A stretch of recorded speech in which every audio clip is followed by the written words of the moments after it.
The morning sun cast long shadows across Windsor Castle as Prince William stood by the tall windows of his private study.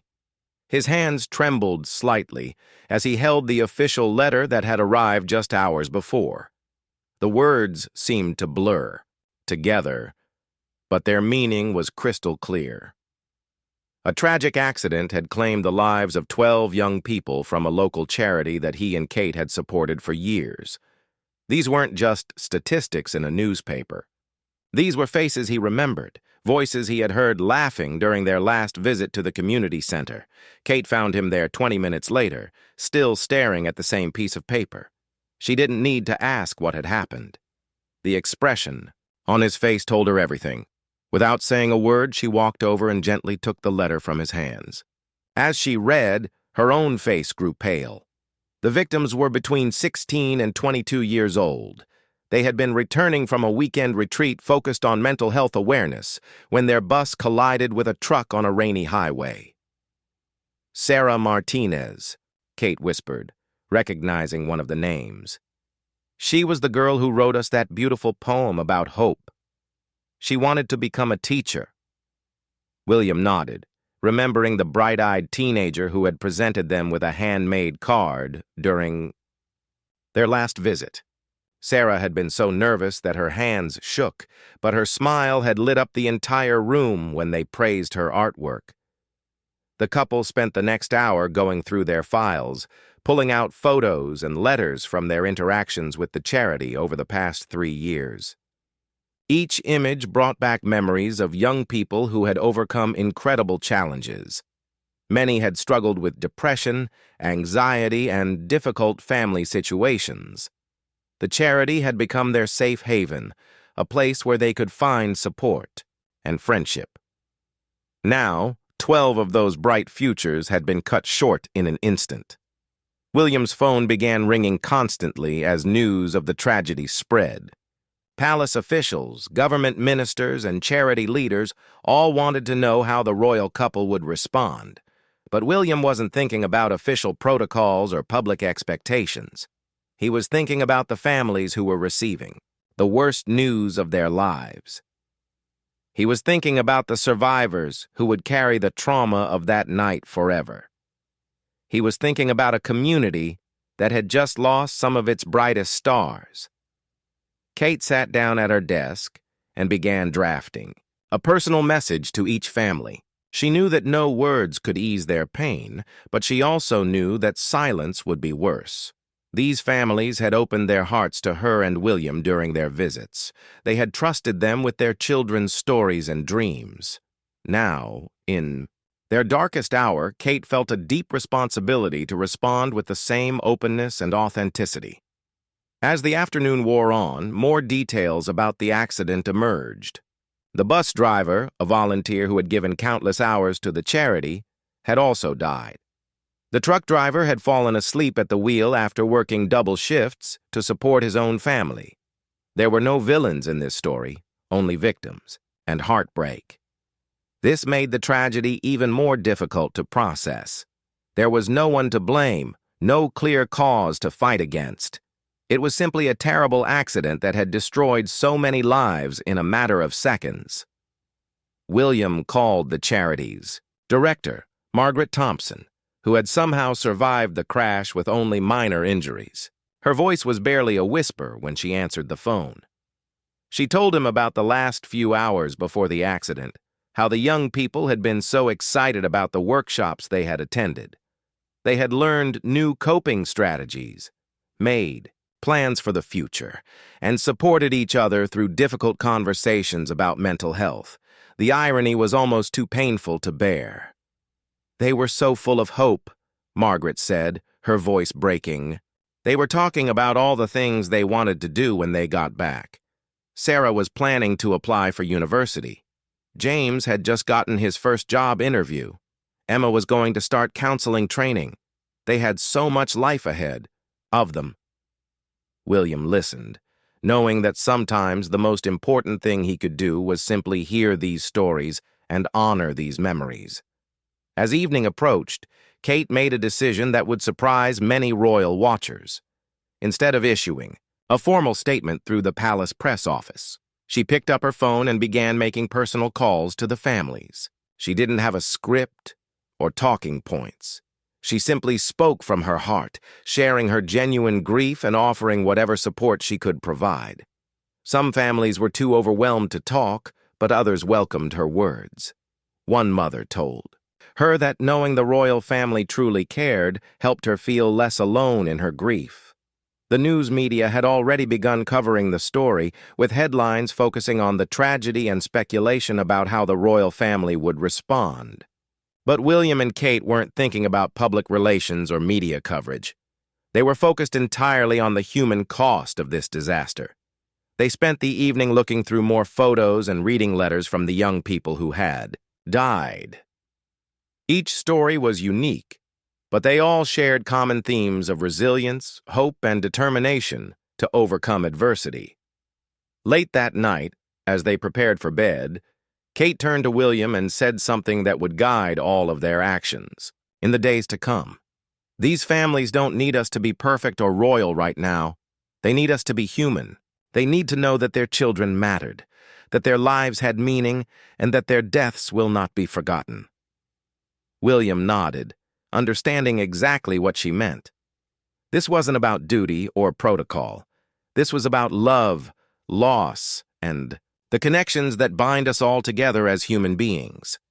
The couple made a quiet promise to each other that night. They would not let this tragedy become just another news story that fades from public attention. They would honor these young lives in a way that reflected their dignity and potential.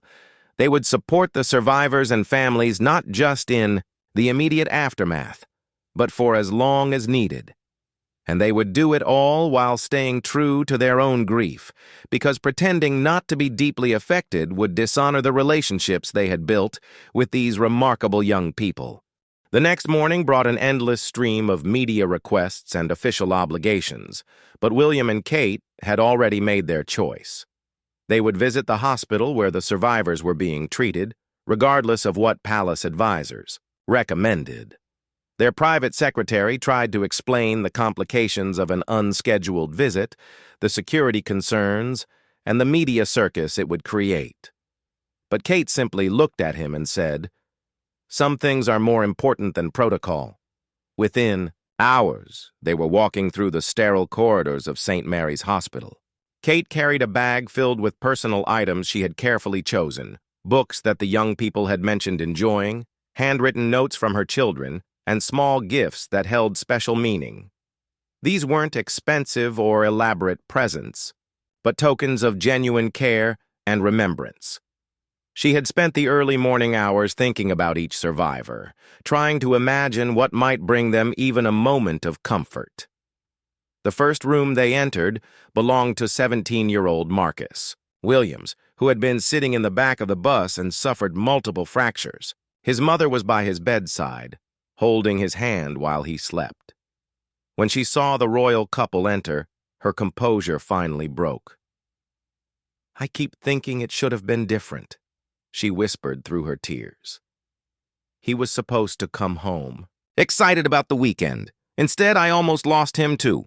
Kate sat down beside her without hesitation, ignoring the uncomfortable plastic hospital chair. She didn't offer empty reassurances or try to minimize the woman's pain. Instead, she listened as Marcus's mother talked about her son's journey through depression, how the charity had helped him find his confidence again, and how excited he had been about the retreat. "He texted me a photo of his dinner on Friday night," she said, showing Kate the last message on her phone. "He looked so happy. That's how I want to remember this weekend, not with all this horror." In the next room, they found 18-year-old Lily Chen awake but staring silently at the ceiling. Her physical injuries were minor compared to others, but the emotional trauma was written across her face. She had been sitting next to her best friend Emma, one of the victims. When William gently asked how she was feeling, Lily's response was barely audible. "I keep hearing the sound of the impact. I keep feeling Emma's hand slip away from mine. I don't understand why I'm still here when she's not." William pulled up a chair and sat at eye level with Lily. He didn't pretend to understand her pain, But he shared something that surprised everyone in the room. When I lost my mother, I felt guilty for a long time about surviving when she didn't.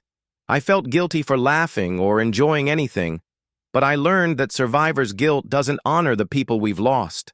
Living fully, remembering them with love, and finding ways to carry their dreams forward. That's how we honor them. Kate noticed Lily's sketchbook on the bedside table and asked about her artwork. For the first time, Lily's expression changed slightly. She explained that she and Emma had planned to start an art therapy program for younger kids dealing with mental health challenges. They had spent months developing ideas and even created sample activities during the retreat. Emma was better. At the therapy part, Lily said softly. I was better at the art. We made a good team. You still can make a good team, Kate said gently. Emma's ideas don't have to die with her. You could carry them forward, maybe even name the program in her honor. She'll still be your partner, just in a different way. For the first time since the accident, Lily smiled. It was small and brief, but it was genuine hope beginning to emerge from the darkness. Their next visit was the most difficult. 20-year-old David Park was in intensive care, having suffered severe head injuries. His parents had been maintaining a bedside vigil for 3 days, barely eating or sleeping. When William and Kate arrived, David's father broke down completely. He was going to propose to his girlfriend next month, he said through his sobs. He had been planning it for weeks. He was so excited about their future together. David's girlfriend, Maria, was there too. She looked exhausted and lost, clutching a small box that contained the engagement ring David had hidden in his room. I found it when I was packing some things for him, she explained. I keep wondering if I should be happy that he wanted to marry me or devastated that we'll never have that chance. I don't know how to feel about anything anymore. Kate sat with Maria while William spoke quietly with David's parents. She didn't try to provide answers to impossible questions. Instead, she helped Maria talk through her memories of David, their plans together, and the love they had shared. Love doesn't disappear because someone dies, Kate said eventually. It changes form, but it doesn't go away. David wanted you to know how much he loved you. That ring proves it. Whether he recovers or not, that love is real and permanent. As they prepared to leave the hospital, a group of nurses approached them. These were the people who had been working around the clock to save lives and comfort families. One nurse, Janet Morrison, had been on duty when the ambulances arrived. She described the chaos of that night, the heartbreak of losing young patients, and the incredible resilience she had witnessed. These kids are fighters, she said. Even in their worst moments, they're worried about each other. They ask about their friends before they ask about themselves. William asked what the hospital needed to support the survivors and families. Janet's list was practical rather than glamorous. Funding for extended counseling services, support for families who were struggling financially while staying near the hospital, and resources to help the survivors reintegrate into their communities. These weren't needs that would generate headlines, but they were essential for healing. Before leaving, Kate made one more stop at the hospital chapel. She wasn't seeking publicity or making a statement. She simply needed a quiet moment to process the overwhelming emotions of the day. She lit 12 candles, one for each life lost, and said a private prayer for the survivors and families. A hospital chaplain found her there, and they spoke briefly about the challenge of finding meaning in senseless tragedy. Faith doesn't make loss hurt less, the chaplain said, but it can help us find ways to transform pain into purpose. These young people believed in making the world better. Maybe the way we honor them is by continuing that work. Kate nodded, understanding that this conversation was shaping her thoughts about how to respond to this tragedy in the long term. As they returned to Windsor Castle that evening, Kate and William were both emotionally drained, but also more determined than ever. They had seen the depth of the loss, but they had also seen the strength of the human spirit. The survivors weren't just victims. They were young people with dreams, talents, and the potential to make a difference in the world. The families weren't just grieving, they were also celebrating the lives their children had lived and the impact they had made. 3 days after the hospital visit, William and Kate made another decision that surprised their staff and the media. They announced they would personally attend every funeral of the 12 young people who had died.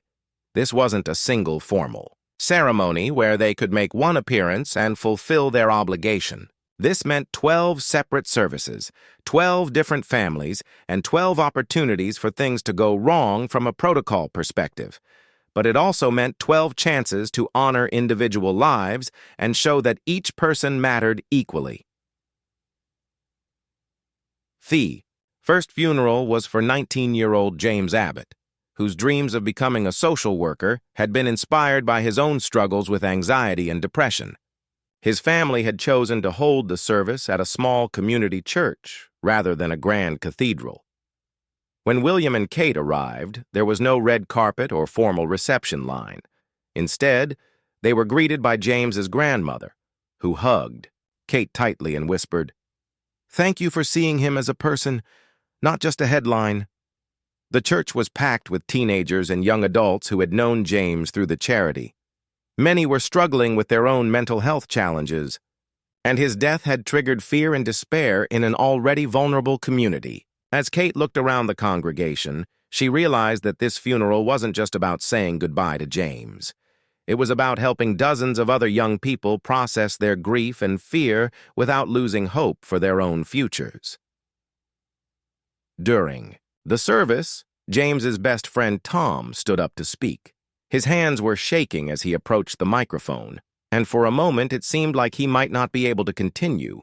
But then he looked directly at William and Kate, drawing strength from their presence, and began to share stories about James that made the congregation both laugh and cry.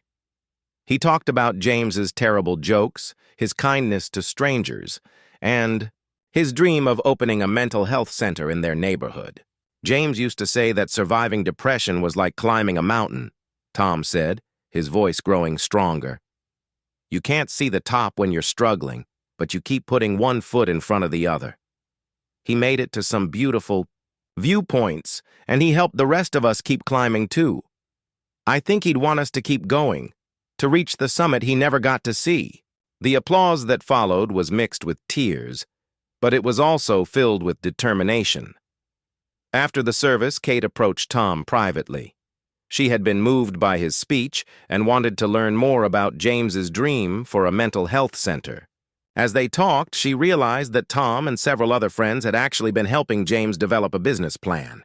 They had researched locations, contacted potential funders, and even designed a logo. The project had died with James, but Kate wondered if it had to stay dead. "Would you be willing to continue working on this project?" she asked Tom. "Not as a memorial that looks backward, but as a living tribute that moves forward?" Tom's eyes widened with surprise and hope. He admitted that he and the others had talked about it, but felt overwhelmed by the idea of proceeding without James's leadership. Kate offered something that no one expected: ongoing support and guidance to help make James's dream a reality. The second funeral, for 21-year-old Maria Santos, presented different challenges.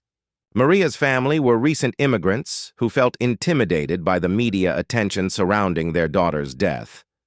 They worried that their English wasn't good enough, that they didn't understand British customs, and that they might somehow embarrass themselves in front of the royal couple.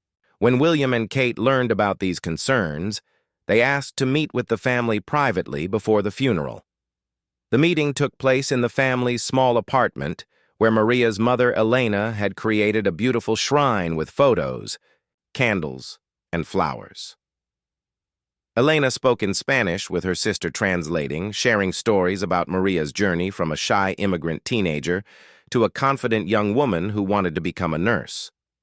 Maria had often talked about helping other immigrant families navigate the healthcare system, using her own experiences to bridge cultural gaps. Kate, who had been quietly taking notes, surprised everyone by responding in Spanish. Her accent was imperfect, but her words were heartfelt and clear. She told Elena that Maria's dreams were beautiful and important, that her daughter had already made a difference in many lives, and that her memory would continue to inspire others. The fact that Kate had made the effort to communicate in Spanish meant everything to the family. At Maria's funeral, the cultural blend was beautiful and unique. Traditional Spanish hymns mixed with English prayers, and the eulogy was delivered in both languages. Maria's younger brother, Carlos, spoke about his sister's determination to succeed in school despite language barriers, and how she had tutored him and other immigrant children for free. Maria used to say that helping others succeed was the best. "Way to honor the opportunities we had been given," Carlos said. "She never got to become a nurse, but she was already healing people with her kindness." William found himself deeply moved by the diversity of the congregation. There were classmates from Maria's nursing program, families from her neighborhood, and volunteers from various immigrant support organizations. He realized that each of these funerals was teaching him something new about the complexity and richness of modern British society. These young people hadn't just been charity cases. They had been bridges between different communities, bringing people together across cultural and social divides. The third funeral belonged to 16-year-old Sophie Mitchell, the youngest victim. Sophie had struggled with eating disorders and self-harm, but had been making remarkable progress through the charity's peer support program.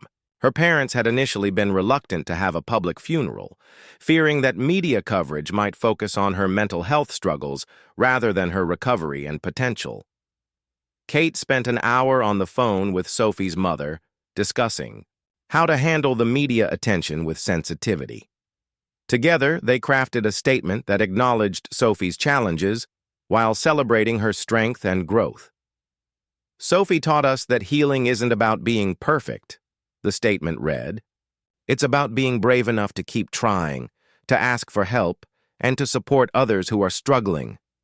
She was the bravest person we knew." The funeral was held at Sophie's school, where she had been part of a peer counseling program that helped other students dealing with mental health issues. Her drama teacher organized a tribute where students performed scenes from plays that Sophie had particularly loved. One performance, from Our Town, included Sophie's favorite line, "Do any human beings ever realize life while they live it?" The question hung in the air, challenging everyone present to live more fully in Sophie's honor. After the service, several students approached William and Kate to talk about the peer counseling program that Sophie had helped to develop. They explained how students were trained to recognize signs of mental health crisis and provide initial support while connecting their peers to professional help. The program had already prevented several suicide attempts, but it was struggling. With funding and adult supervision, Kate immediately saw the potential to expand this program to other schools. She asked detailed questions about training methods, success rates, and the specific needs that weren't being met. By the end of the conversation, she had committed to helping them present their model to education officials and secure proper funding. Sophie's legacy would be thousands of other teenagers getting the support they needed. As they drove home after Sophie's funeral, William and Kate were both exhausted but also energized. They had attended 3 very different services that honored 3 unique individuals, but common themes were emerging. These young people had all been helpers, dreamers, and bridge builders. They had transformed their own pain into compassion for others. Their deaths were tragic, but their lives had been purposeful and meaningful. "We're not just attending funerals," Kate realized aloud. "We're collecting blueprints for how to honor their memories through action." William nodded, understanding that each service was revealing new opportunities to continue the work these young people had started. They weren't just saying goodbye. They were saying hello to new responsibilities and possibilities. By the time they reached the 6th funeral, William and Kate had established a rhythm that felt both natural and deeply personal. Each service taught them something new about the young people they were honoring, but also about themselves and their role as public figures during times of private grief. The media had initially followed their every move, but something unexpected had happened. The coverage had shifted from royal protocol to human stories, focusing on the lives being celebrated rather than the famous mourners in attendance. The funeral of 20-year-old Ahmed Hassan presented unique challenges and opportunities. Ahmed had come to Britain as a refugee when he was 12 years old, fleeing violence in Syria with only his younger sister and elderly grandmother. His parents had been killed in the conflict, making him the head of his family at an impossibly young age. Despite these overwhelming circumstances, Ahmed had excelled in school and was studying computer engineering while working part-time to support his family. Ahmed's story had captured public attention not just because of his tragic death, but because of his extraordinary life. He had taught himself English by watching British television shows, had won a scholarship to university, and had been developing a mobile app designed to help refugee families navigate government services. His dream was to start a technology company that would employ other refugees and immigrants, proving that people who had lost everything could rebuild and contribute to their new communities. The funeral was held at the largest mosque in the area, with overflow crowds gathering outside to pay their respects. William and Kate had spent considerable time learning about Islamic funeral traditions, working with religious leaders to ensure their presence would be respectful and appropriate. Kate wore a simple black dress with a headscarf, and both she and William removed their shoes before entering the mosque. Ahmed's grandmother, Fatima, was a tiny woman who spoke no English, but whose dignity and strength were immediately apparent. Through a translator, she thanked William and Kate for honoring her grandson's memory. "Ahmed always said that Britain gave us a second chance at life," she said. "He wanted to give something back to show his gratitude. Now that chance is gone. But maybe his story can inspire others to keep trying." The Imam's sermon focused on Ahmed's dedication to family and community, his determination to overcome adversity, and his unwavering faith in the possibility of a better future. He spoke about how Ahmed had volunteered at the mosque, teaching English to new refugees and helping them fill out government forms. Ahmed understood that surviving tragedy was not enough, the Imam said. He believed we must thrive. We must contribute. We must prove that hope is stronger than hatred. During the service, Ahmed's university professor stood up to speak. Dr. Elizabeth Chen explained that Ahmed had been working on his app with a team of fellow students, and that his code was sophisticated enough to form the foundation of a fully functional program. Ahmed's work was brilliant, she said. His vision was clear and his execution was flawless. This app could genuinely help thousands of families. His death doesn't have to mean the end of his innovation. After the funeral, Kate approached Dr. Chen and the student development team. She learned that they had been meeting regularly since Ahmed's death, trying to figure out how to complete his project without his leadership. The app was nearly finished, but they lacked the business knowledge to launch it effectively and the funding to support ongoing development. Kate saw an opportunity to connect them with experienced entrepreneurs and potential investors. Ahmed's app shouldn't just be completed, Kate told the team. It should be launched as a successful business that creates jobs and helps families. Exactly as he envisioned. That's how we honor his memory, by making his dreams come true. The students were amazed by her technical understanding and business insights. By the end of their conversation, Kate had committed to helping them present their work to technology industry leaders. The seventh funeral belonged to 18-year-old Rebecca Thompson, whose battle with bipolar disorder had been both her greatest challenge and her source of passion for mental health advocacy. Rebecca had been particularly close to Kate during their previous interactions, often sharing poems and artwork that reflected her emotional journey. Her death had hit Kate especially hard because Rebecca had seemed to be thriving in the months before the accident. Rebecca's family had decided to hold the funeral at the community center where she had first received help and later volunteered as a peer counselor. The space was decorated with Rebecca's artwork, which ranged from dark pieces created during her lowest periods to bright, hopeful images from her times of stability and growth. The visual journey of her recovery was displayed along the walls, showing visitors that mental illness wasn't just about suffering. It was also about resilience, creativity, and hope. Rebecca's psychiatrist, Dr. Michael Roberts, spoke about her progress and her determination to help other young people facing similar challenges. Rebecca understood that her illness was part of her story, but not the whole story, he said. She used her experiences to connect with others who felt alone and hopeless.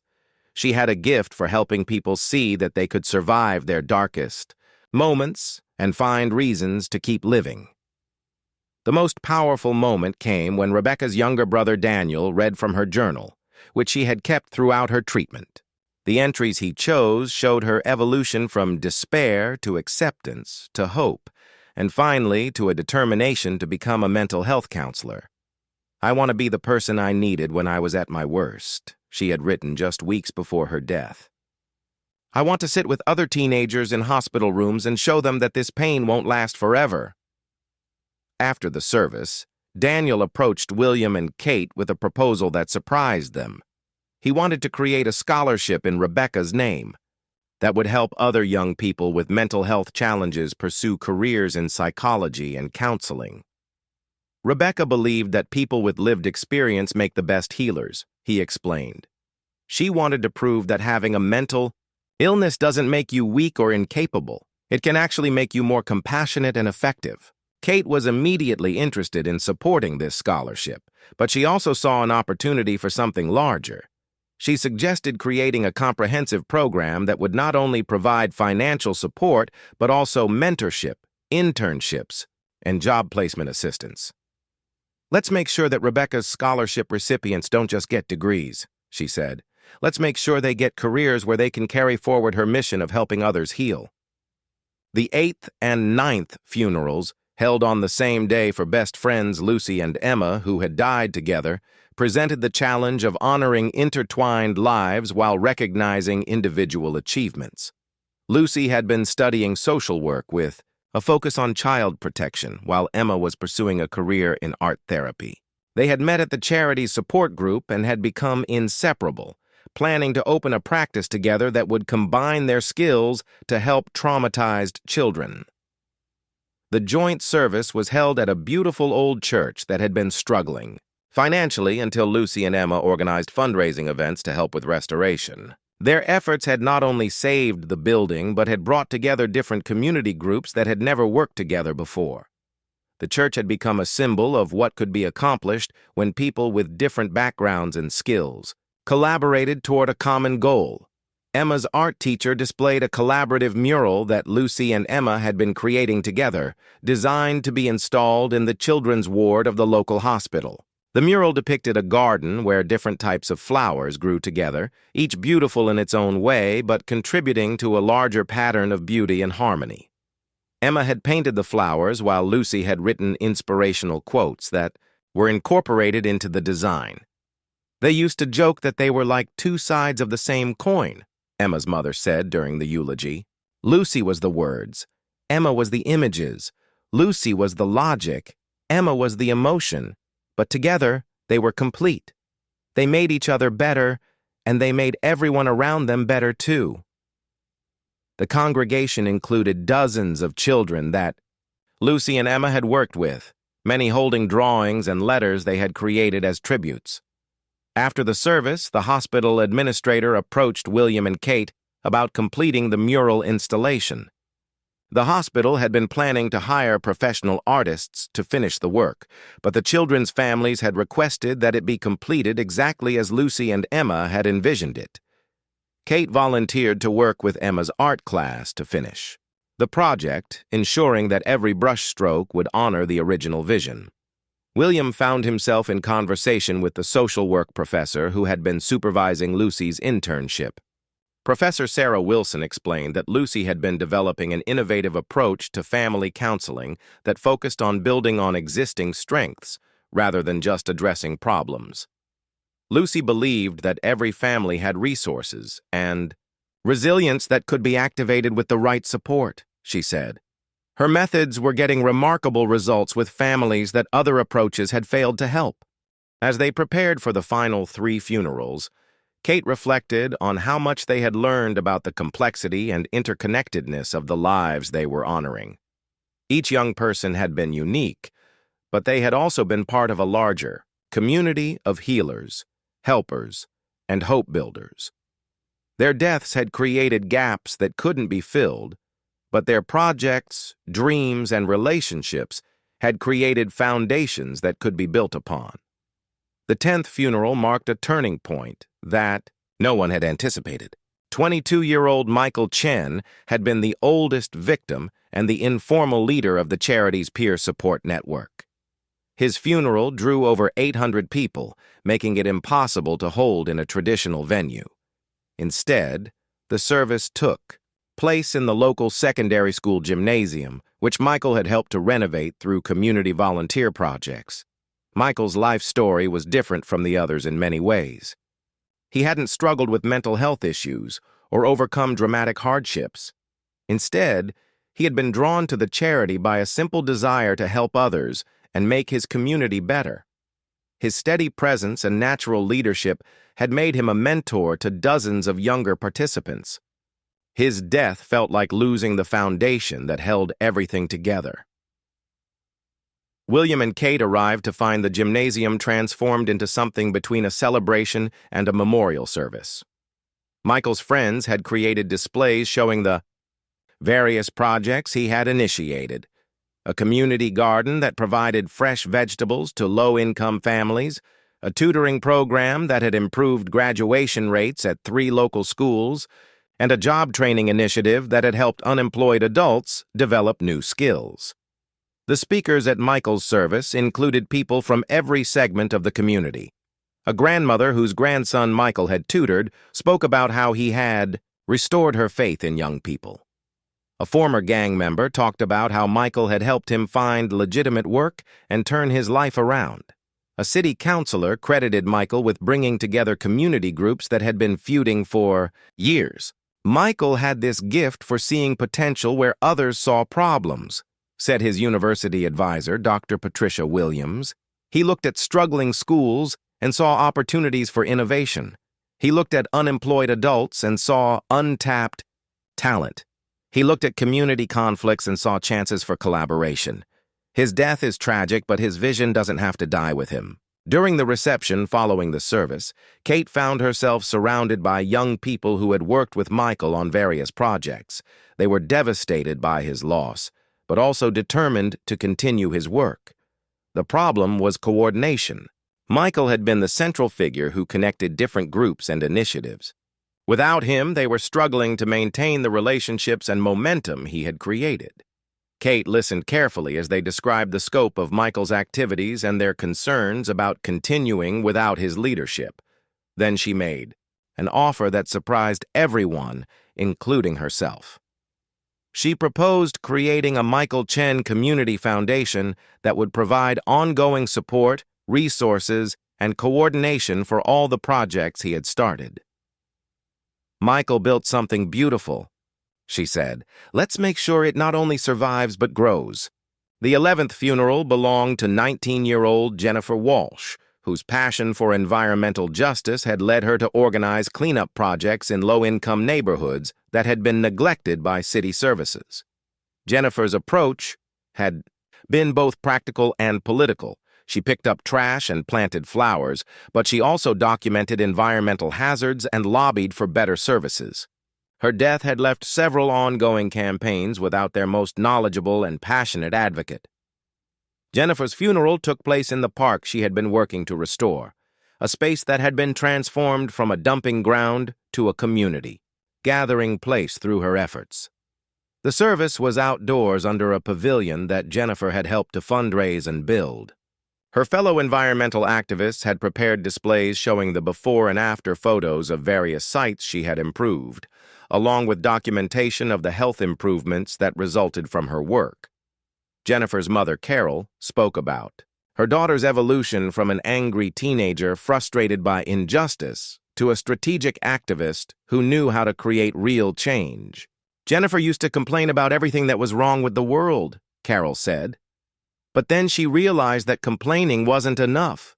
She started learning how to organize, how to research, how to work with officials and community members. She became someone who made things better instead of just pointing out what was wrong. William was particularly interested in Jennifer's research methods and policy proposals. He spent time after the service talking with her environmental science professor and the city planning officials who had worked with her on various initiatives. Jennifer's work had been sophisticated and well documented, providing a blueprint that could be applied to similar problems in other communities. The final funeral, for 21-year-old Sarah Martinez, brought everything full circle. Sarah was the young woman who had written the poem about hope that Kate had mentioned on the first day. Her death had been particularly devastating because she had been planning to become a teacher and had already been working with children at a local after-school program. Her funeral was held at the primary school where she had volunteered, with dozens of children she had worked with creating artwork and writing letters to honor her memory. Sarah's poem was read aloud during the service, and its words about finding light in darkness and strength in community seemed to speak directly to everyone who had been touched by this tragedy. Hope is not the absence of pain, she had written. Hope is the presence of love that refuses to give up, even when everything seems lost. The children Sarah had worked with performed a song she had taught them, their young voices filling the school hall with a melody that was both heartbreaking and uplifting. Many of these children came from difficult circumstances, poverty, family breakdown, or learning disabilities, but Sarah had helped them see their own potential and worth. Her supervising teacher, Mrs. Rachel Adams, spoke about Sarah's natural gift for connecting with struggling students. Sarah had this amazing ability to see past a child's behavior to understand their needs, Mrs. Adams explained. She never got frustrated with children who acted out or fell behind. She just kept looking for new ways to reach them. Some of our most challenging students made breakthrough progress with Sarah's help. She was going to be an extraordinary teacher. Kate spent considerable time talking with the children Sarah had mentored, listening to their stories about how she had helped them with reading, encouraged their artistic talents, or simply made them feel valued and heard. 8-year-old Tommy, who had selective mutism and rarely spoke to adults, whispered to Kate that Sarah had been the first teacher who understood that he was smart, even though he didn't talk much. She said my drawings told stories better than words, he said quietly. After all 12 funerals were complete, William and Kate faced a decision that would define their response to this tragedy. They had collected dozens of unfinished projects, unfulfilled dreams, and communities in need of ongoing support. The scope of what these young people had been trying to accomplish was overwhelming, but so was the opportunity to honor their memories through meaningful action. They spent the evening after Sarah's funeral reviewing everything they had learned over the past 2 weeks. Kate had filled 3 notebooks with ideas, contact information, and commitments she had made to various families and communities. William had been equally busy, meeting with educators, community leaders, and government officials to understand how royal support could be most effectively deployed. "We can't bring them back," Kate said as they sat in their private study, surrounded by photos and mementos from each funeral. "But we can make sure their work continues. We can make sure their dreams become reality. We can prove that their lives mattered by building on what they started." William nodded, but he also raised practical concerns about the sustainability of their commitment. "This isn't something we can do for a few months and then move on to other priorities," he said.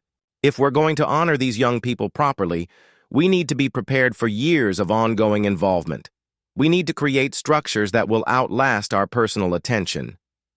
Together, they began sketching out a comprehensive plan that would weave together all the individual projects and initiatives they had encountered. The plan included immediate support for grieving families and survivors, medium-term continuation of existing projects, and long-term institutional changes that would create lasting impact. They called it the 12 Lights Foundation, representing the young lives that had been extinguished, but whose vision would continue to illuminate the path forward. The foundation would have multiple components: scholarships for students pursuing careers in mental health, social work, and education; funding for community-led environmental and social justice projects; support for refugee and immigrant integration programs; resources for peer counseling and suicide prevention initiatives; and grants for innovative approaches to addressing poverty and inequality. But the foundation would be more than just a funding mechanism. Kate and William envisioned it as a network that would connect young activists, provide training and mentorship, and amplify voices that might otherwise go unheard. They wanted to create the kind of supportive community that had meant so much to the 12 young people they were honoring. As they worked late into the night, developing their plans and making lists of people to contact, Kate reflected on how much the past 2 weeks had changed her understanding of her role as a public figure. "I used to think our job was to attend events and show support," she said. "Now I realize our job is to listen carefully, learn deeply, and then use our platform to make sure good work gets the resources and attention it deserves." The clock struck midnight as they finished their initial planning session, marking exactly 2 weeks since they had first learned about the tragedy.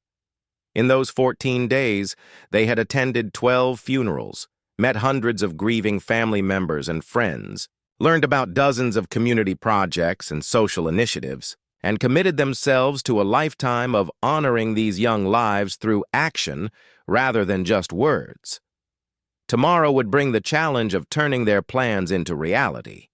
But tonight, they felt a sense of purpose and direction that had emerged from the deepest grief they had ever experienced in their public roles.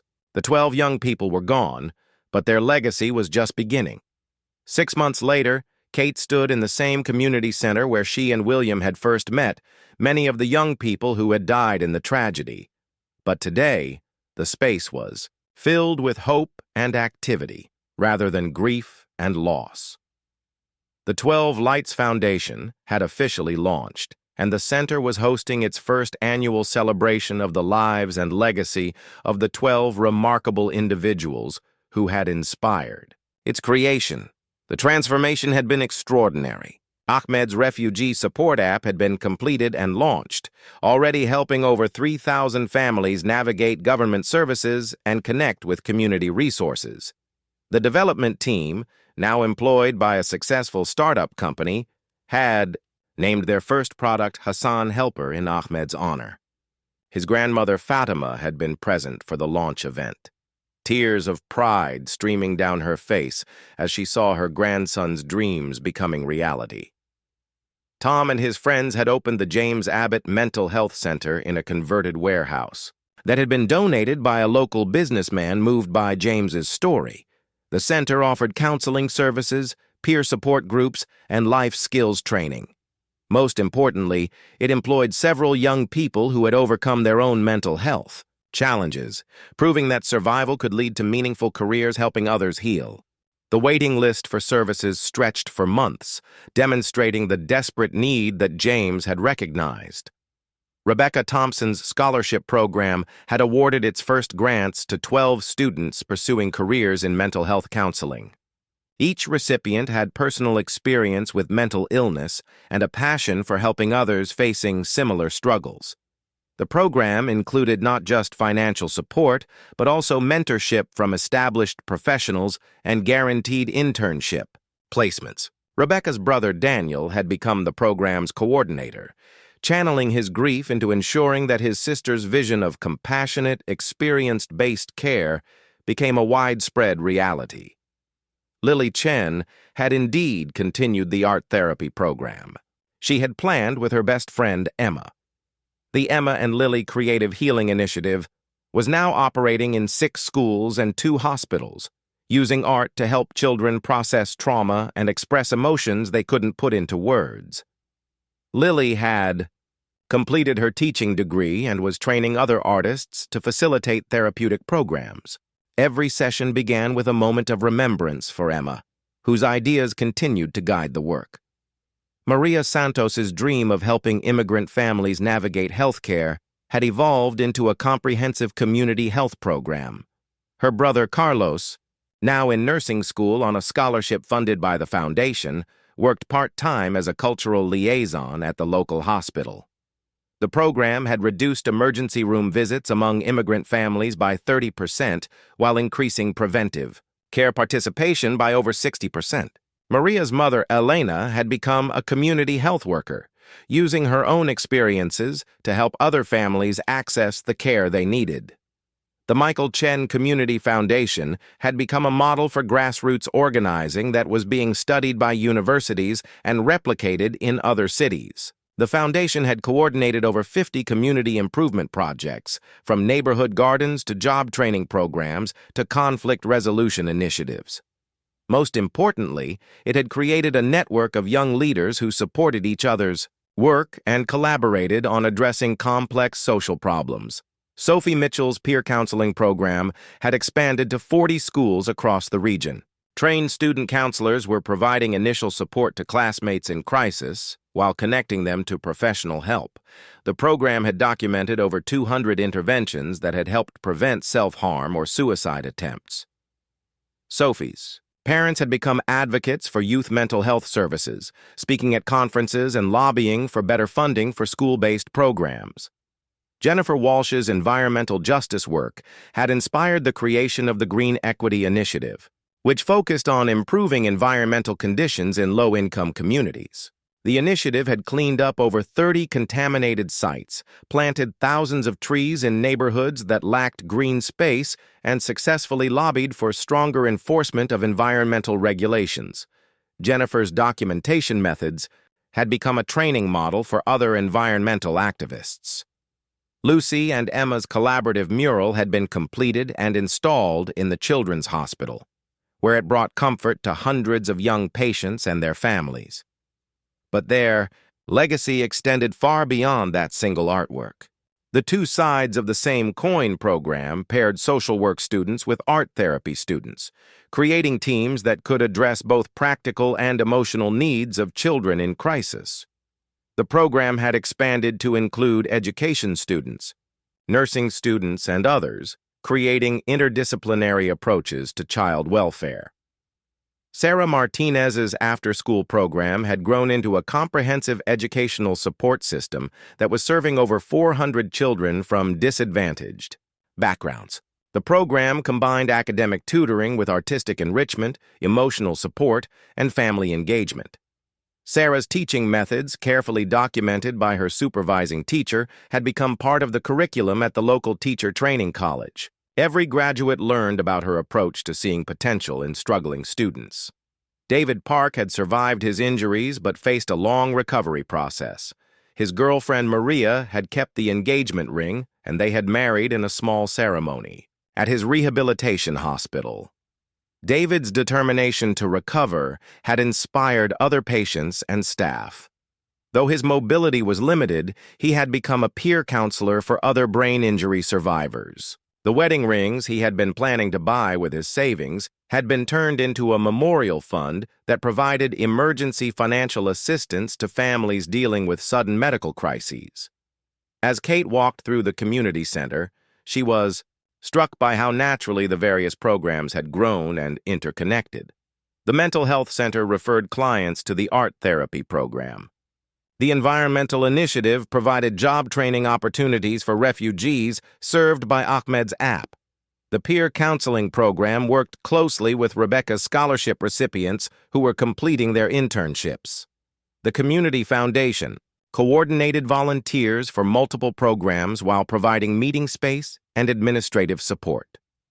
William was in another part of the building, meeting with the latest group of foundation scholarship recipients. These were not just students studying social work or counseling, but young people pursuing careers in education, environmental science, community organizing, and nonprofit management.